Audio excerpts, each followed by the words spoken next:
between the lower body and the upper body. The jersey is stretched out. The hands are back well. Front shoulder is down. I mean, this is pretty. You talk about the legs being close together, but this is pretty picture perfect. It's picturesque in what I see in his swing right here. And I think this is a great representation of a major league hitter getting to the proper torque position to hit a ball a long way. I mean, I'm looking again. I can't get my eyes off that front foot. I can't get my eyes off the back foot. The ground force that he's generating, his ability to sit in his legs, um, the front shoulder being down, the hands being up, the knob of the bat pointing to the catcher's feet, and just ready to uncoil and rotate around that spine. Um, but that's sort of where I haven't paused here, and I'll let you take it the rest of the way. But maybe you've gotten to that torque where he is on the torque position. What's your take on his torque here? I mean, it's tremendous. It's perfect, and he's built for it. I mean, that's guys that are a little bit more wiry, right? They're not quite as thick as like a maybe a David Ortiz or back in the day like a Jeff Bagwell. They're gonna, or even a Vlad Jr., right, isn't gonna create as much torque as someone like Bryce or Griffey or Williams, dating back. So yes, this is perfect. I was doing annotations all morning for my online academy people, and 4 out of 5 of them could not get to this position. They got to this position with their legs, but what happens is their front shoulder, instead of their front shoulder staying down and their hands being back, their front shoulder was up and their hands were already like down here coming through the strike zone. Well, that's an issue because we don't get any stretch, right? So if I put these angles on here, his chest is facing there, his hips are facing there, perpendicular to his hips.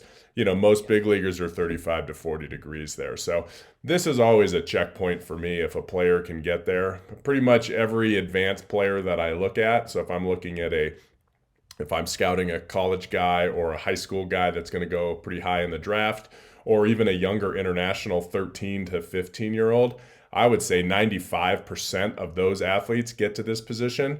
Where if I'm working with players that are, say, 10 to about 14, sometimes older, I would say maybe 20% of them get to this position. That's it. So it's something that we stress a lot when we're training players in the lab or I'm doing the online stuff. This is crucial. This is checkpoint number one. If we don't get to a good position here where our upper body is back as our lower body opens, we're in trouble. So as you were saying, Jim, you can see his front foot's we talked about this ground force move. Usually about 60 degrees is ideal. 60 degrees means this knee's going to open.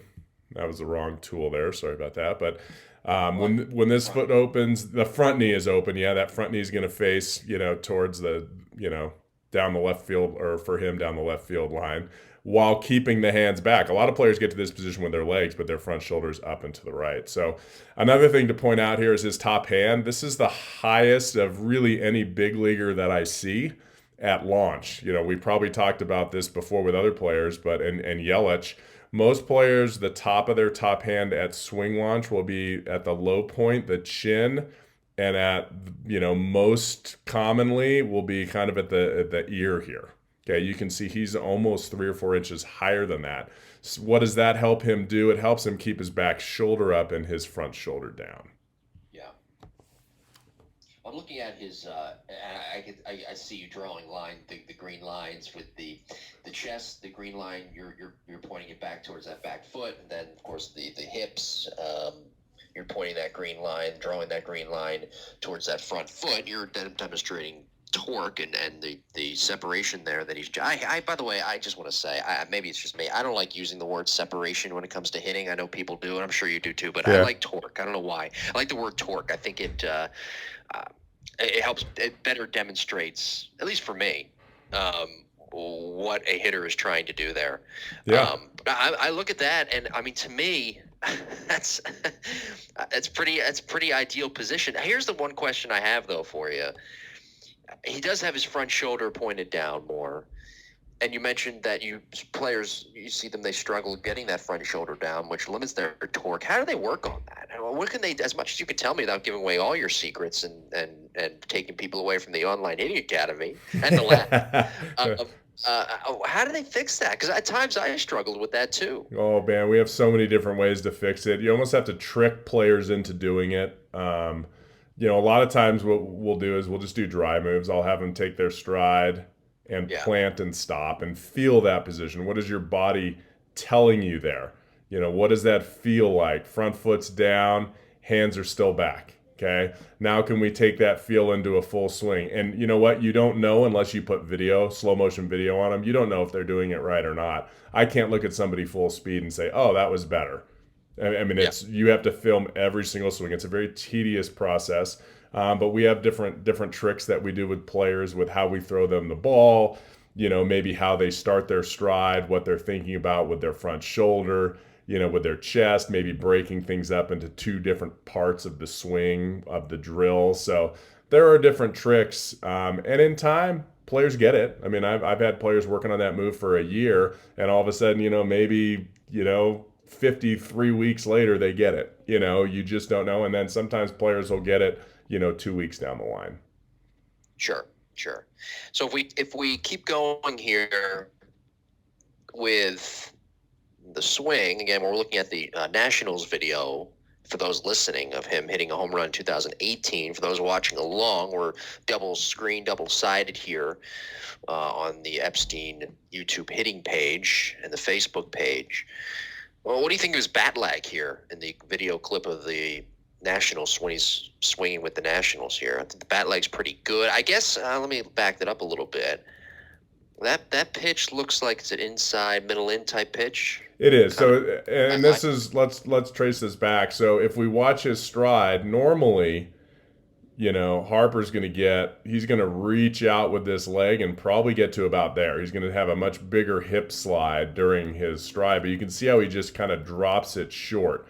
So, if we draw this space between his feet in the torque position, even though he's wide enough here, he's usually way longer down here at the bottom. Okay, so he definitely saw this pitch. He recognized this pitch. He got to about right here, and he's like, you got to the top of his stride, and he's like, okay, well, that's middle in. I better get my foot down quicker. That's why having a stride is so beautiful. Okay, it's because when you can learn how to control the stride, you can drop it quickly, which he does better than anyone. And more importantly, if it's an off-speed pitch, you can keep it in the air longer and buy yourself another maybe 12 inches on letting that ball travel. Now, that is only done by having a stride when you're 6 years old, 7 years old, always having that stride. If you never stride, I have players now I'm working with that are high school players. They've always had a fast, short stride, and now they're like 16, 17 years old. We can't change that. That's going to be so difficult to change because they don't know how to control the stride. It's just been almost part of their swing versus part of their pre-swing. So, that's the first thing that we do here. We notice this pitch is more inside because he drops short. He drops short with his base. Now, if we take him to his short approach position, which is, we talked a lot about this with Yelich. Okay, this is usually from when heel plant happens to this position is where things go wrong. And if we look here, this is when his chest starts to open. Okay, so we're seeing it on both of these. Notice how the knob of the bat is before or in front of his back elbow. So there's zero drag. Look how close the bat is to his head here in the BP swing for sure. Even here, I mean, that's really close. The bat's still very vertical. He hasn't dumped that barrel. He's not dropping it back here towards the catcher. It's still up. And then as he continues to his bat lag position, which is what you were talking about here, that's pretty good. What I look for in bat lag is the knob equal to the elbow when the bat is equidistant from the camera. If you look here on the right, you're going to see more of a Yelich move.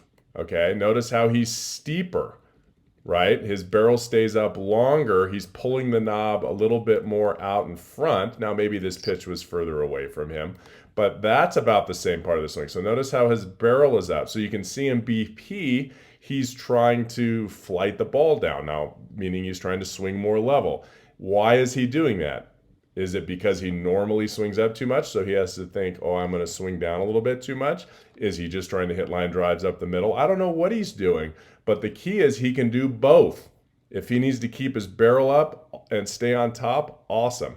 If he needs to drop his barrel more, which he's not doing here, but say he got to this position and his barrel was down here, okay. Like, I'm cool if you drop your barrel like that. I'm cool if you keep your barrel up, as long as you can control it. And if I say do this, you can do that. And if I say drop it more, you can drop it more. That's the sign of a hitter that's in control and can make on the fly adjustments. Otherwise, you're just a robot and you take the same swing and you only hit a pitch in a certain location at a certain speed. Yeah. Yeah, that bat leg, I'm fascinated by it. You The one can, on the video on the left, the yes. BP. Oh, So you can yeah. see it here. Like if he releases the lag, okay, so this is, kind of what you're talking about, Jim. Like he's got the knob way out there and he's got the barrel way back here. Now watch how far the knob moves compared to the barrel, right? So the knob moved like 4 inches. He released it to the right and the barrel moved, kind of like this. So that's called speed right there. That's whip. Okay. Yeah. And then he kind of releases it out in front. You can see he hits kind of a low line drive. And he has this little shoulder shrug move, which forces you to roll your wrists. Now, rolling your wrists will actually increase the barrel with a huge risk of topping and rolling over a ball.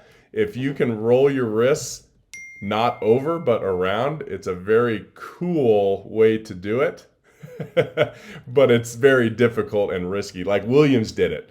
Williams had this last minute acceleration that looked very similar to Harper here, where let's go to the one on the right, okay, where he's going to kind of, Harper actually, he didn't roll his wrists at all. You can see the difference here in this position. If I bring Harper on the left to extension a little more, see how his right arm goes down and his left shoulder goes up and he kind of shrugs. That's a very small move, but that just means he had a little bit more left forearm, left hand in it.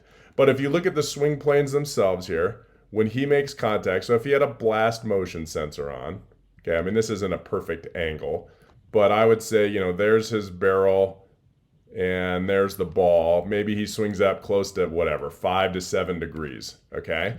If we look at this game swing, which will be a little bit more level, it looks like, because it was on a tripod, I'm sure, and he swings like this is more like maybe 10 degrees up, okay? So maybe that's the difference. But if you notice this pitch coming in, the pitch is only, 3 or 4 degrees dropping. Okay. So he actually got underneath this. So if we draw this line to the catcher. Okay. Okay. So this is,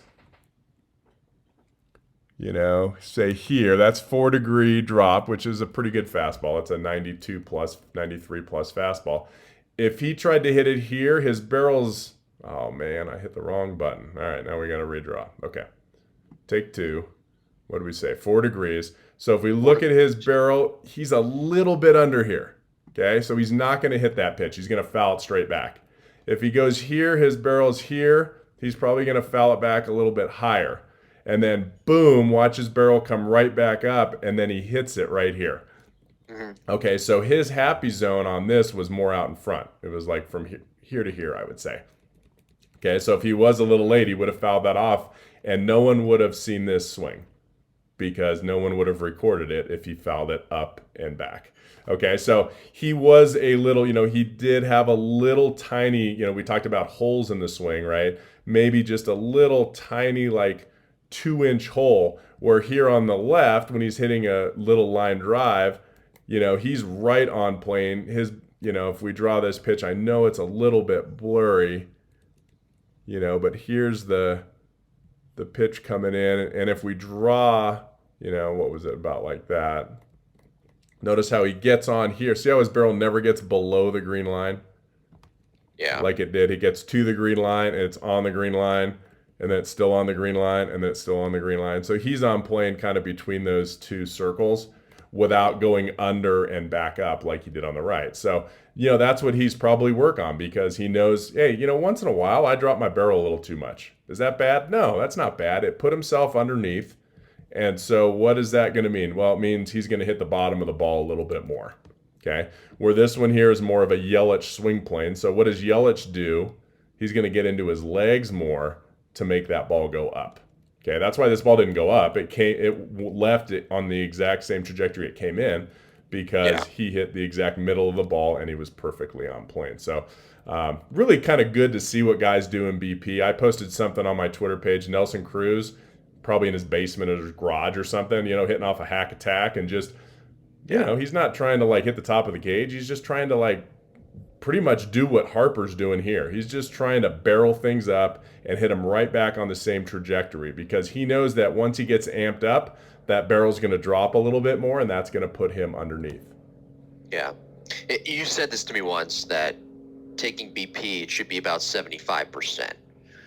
Get a feel, if you will, right? That's correct. I mean, it seems like Bryce getting a feel there on the video on the left. Absolutely. And especially if you're working on mechanics, if you're working on something, you don't want to be 100% because you're going to do what you were doing before. You're going to do what's in your DNA. So if you're trying to change, okay, and that's a big part of, people ask, why are you a good teacher? Why are you able to communicate or why are you able to get players to change?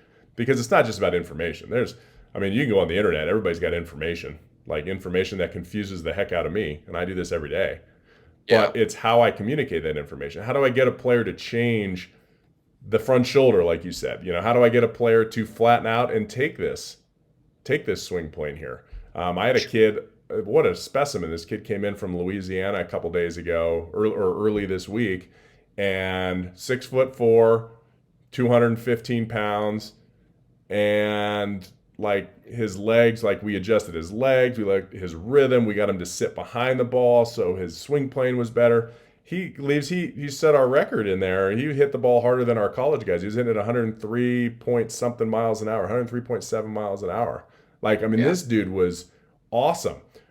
But that was just 2 days of getting him to adjust his body posture, right? Because we had the right information, the right drills for him to do it. Now, is he going to be great? No. Now he's got to learn how to adjust off-speed pitches. He needs to learn how to, recognize pitches, breaking balls. That's kind of what gives him concern. But now he's able to stay behind it and stay back more, and that's the first step. Yeah. By the way, I noticed the legs more separated, I guess. Mm-hmm.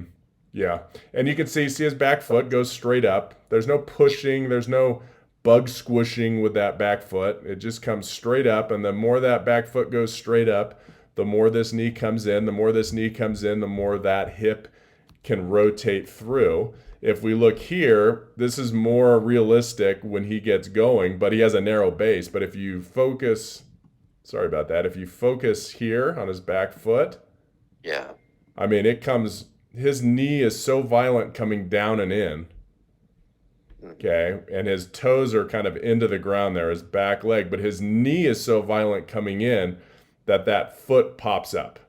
Okay. And I always tell people, listen, that, a lot of people focus on the foot. And I tell players, sometimes they'll do this too much. And I'm like, don't even move your foot. Okay. Like, yeah, I want his back foot to look like this. And right now I'm working with a player and his back foot does this times 2, like it slides all the way to here. I might tell that player, don't move it. Stick it in the ground. And let's see what happens when they get their knee in. Well, I always tell players that the foot is like an earlobe. You can't move the earlobe by itself. You can move your head, and if your head moves, your earlobe will move, but you can't move the earlobe itself. And that's what I tell players is, look, hey, keep this guy grounded. Use this knee. This knee is going to pull the foot into position. Yeah. And then, what about the hip snapping? Is that how does that correlate as well? Yeah, so it's going to release this knee coming in. That's what creates the initial hip turn right there. Yeah. Okay, so when that knee comes in, his hips start to turn. And then as that knee continues and then this front knee pulls back, then these hips can really swivel through and explode and kind of snap through the swing. Yeah. Can you go back to the timing window? You meant, and just kind of elaborate more on that, because you mentioned that earlier with both videos, the BP video when he's with the Phillies and the 18 home run with the Nationals. But the timing window seems to be bigger, obviously, with the BP swing, as we mentioned earlier. Not so much, though, I guess, with the Nationals swing, when he's with the Nationals, the home run. Yeah, and it was still good, with the Nationals one. I mean, maybe we haven't done it here, but I've looked at you know, a lot of players that their timing window is about 4 inches, you know, and that's not going to work. So at least Harper here on this one. Let me zoom out a little bit and then back in so we even these up just a hair. So if we draw that same deal, I'm just going to slide this over. Enter ball. Okay, so here's the ball. Looks like it's, if I follow the blur, it's about there, 4 or 5 degrees. So you can see, you know, I mean, he can make contact back there, but he's going to make good contact here, right when his barrel's coming up. And then the cool part is he extends his left arm so well that he stays on it. So now he's, I mean, he would have hit this ball even further here.